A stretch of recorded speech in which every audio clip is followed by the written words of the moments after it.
Here at Brett Clancy's American Dream, we believe that a green lifestyle is essential to preserving this great big ball of matter we call Earth. So tonight, to honor this green initiative, we will be recycling a few of our segments from our midterm election special, which, due to technical difficulties, never reached air. So, hope you enjoy. Welcome back to Brett Clancy's American Dream. For those of you who forgot, I'm Brett Clancy. And now, today we've got a story about some sort of election that happened. I guess it was sort of a big deal. I don't know. The only election I vote in is American Idol. So, for more on this story, we turn over to my favorite arsenic-based life form, Greg Henderson. Thank you, Brett. Viewers, Deion Jones is a freshman at American University.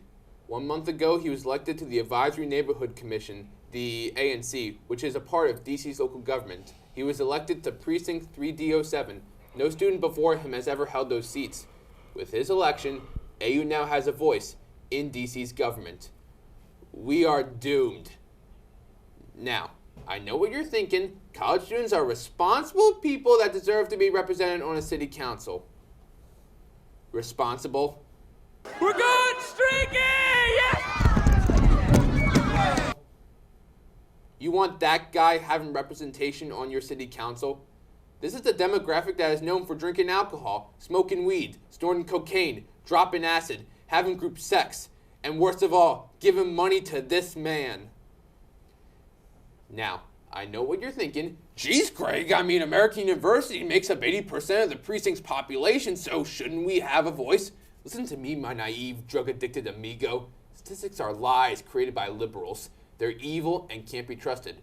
Trust people who speak from the gut, like Glenn Beck. I am not a journalist. I'm just a guy who cares. That's something you can trust. Viewers, we need to do something about Deion Jones before he turns your lunch hour into a Natty Light Power Hour and puts a mandatory hacky sack stone on every street corner. Our only hope is to call for an immediate recall of Deion Jones. Now, I know what you're thinking. Greg, we can't recall Jones. AU students will never turn on one of their own. Well, you just leave the hippie scum to me. I know how they think. Listen up, AU students. If you vote to recall Jones, I will personally fund the construction of a new fair trade coffee shop on campus. Yeah? Yeah? Better start packing up that desk, Jones. Greg, you know AU already has a fair trade coffee shop on campus. They don't know that yet. They're on the reefers. Where would you even get that sort of money? That's a good question. But first, why don't you have a sip of our new fair trade coffee? That's not gonna work on me. It's hot and steamy. I'm good, really. Drink the coffee, hippie. Okay, so we'll be right back. Willoughby? Ken? Anyone? Help me. He's got coffee. It's near my face. Get it off. Oh, God. Welcome back to Brett Clancy's American Dream. I'm Brett Clancy, and with me today we have a very special guest, Jeff Zeleny of the New York Times. Thanks for coming on, Jeff. Thank you. So, you work at the New York Times now. You're the lead reporter for the midterm elections this year. How did you get to that point? Because that seems like something you have to work your way up to. You don't really walk into the New York Times office and just say, hey, I'd like to lead the midterm elections this year.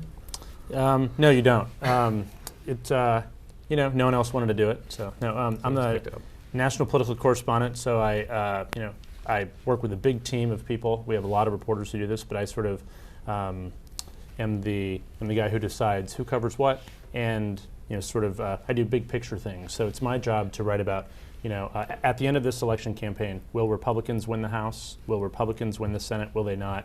Et cetera. So it's my job to keep on top of sort of the broader big picture look. And so you can let us know who's winning and who's losing. We don't know exactly who's winning or losing until Election Day. But the funny thing about this year is that even now, a few days before the election, millions of people have voted with early voting. Really? So we do actually know. I didn't even know there was early voting. There's a lot of early voting all across the country. Millions of people have been voting in about half of the states. It mainly is a West Coast phenomenon. But that's usually where the trends start. Exactly. In the West, and they just have to slowly work their way back east. So far Republicans are doing fairly well. It seems to be a red kind of year. I've heard that. It seems like the Republicans are sort of taking it by storm after the big Democratic sweep.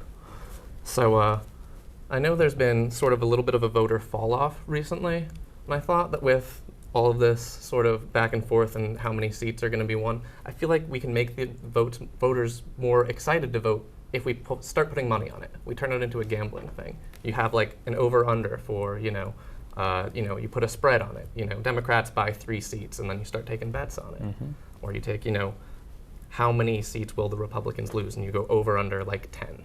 It's a good idea. I feel like it'll get people a lot more motivated to go out and vote and encourage other people to vote if, they've got a couple $1,000s on it. So who gets the money? The federal government. They could use it. Yeah. Lower the debt that way. Right. Just have it, it's one way to get out of debt, is just have the federal government just become bookies and take a whole bunch of bets, run it through Vegas. They get all the earnings from those people who make the poor bets, and we'd be out of debt in probably 10 years. Not a bad idea. There's a lot of debt, though. I'm not sure that many people would vote, but perhaps. There's a lot of people who like gambling. That's true. So that is true. Sort of hoping the two will balance out. Now you, before working at the Times, you worked at the Chicago Tribune, and you were also part of a team that followed Barack Obama on his campaign trail that ended up being successful. What was that like to be traveling with the person who you thought was going to hopefully be president? I never thought he would be president, actually. I met Really? Barack Obama in 2001. I was a young reporter at the Illinois legislature. I was covering the Illinois legislature for the Chicago Tribune. He was one of many senators, and at that point the Democrats were in the minority in the Illinois State Senate. He didn't talk much. He didn't think was the quiet much kid of in me. class. He wasn't allowed to talk, really, because Republicans were in control. So it's perhaps an early lesson for him that he'll be able to use if Republicans win next year. But so fast forward from then, the next time I saw him was really in 2004 when he was running for Senate. And again, once he came to Washington, spent all of 2005 sort of following him around, doing some big stories with him. I went to Russia on a trip with him, went to Africa on a trip with him. And in my job interview at the New York Times in 2006, the editor of the paper asked me if I thought he would run for president next year. I'm like, no way. He's way too cautious. A Senator Hillary Rodham Clinton, is the presumed favorite for the Democratic nomination. He's going to wait his turn. Obviously, I was wrong. So I did not think that he would be president, and I think a lot of people, I'm not even sure that he thought that he could win when he first jumped in, but he did, and we'll see what happens. Came through. So we're going to have to go in a little bit, but do you have any predictions? Who wins the House? Is it Democrats? Do they hold strong, or do the Republicans sweep them? Right now, I always like to say, voters should decide on Election Day, but since a lot of voters already have, we do have there's so many races in play. Republicans only need 39 seats to win the House. There are enough seats in play for Republicans to win the House. To complete the sweep. We project that it is definitely possible, and probably probable that Republicans are in position to win the House.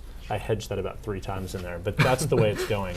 And in the Senate, Democrats are maintaining an edge, and it looks like Democrats will maintain majority control in the Senate. Republicans would have to win 10 of 12 of the most competitive seats, basically run the table. And we're talking also about a seat in California, sort of difficult for Republicans to win. Right. So we'll see. So I think there'll be split control. So we'll bet Democrats for Senate, Republicans for the House, and it'll be interesting from there. One more prediction from you. Who wins the Nebraska game?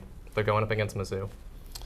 I would predict, now talk about something You're important from Nebraska, right here. so Talk about this is something why I important. asked. I would say Nebraska probably 21-14. They've got a good season going. We'll see. They do. All right. Thank you so much for coming on the show, Jeff. Thank you. We'll be right back. Actually, no, that's our show. Thanks for watching, and keep dreaming.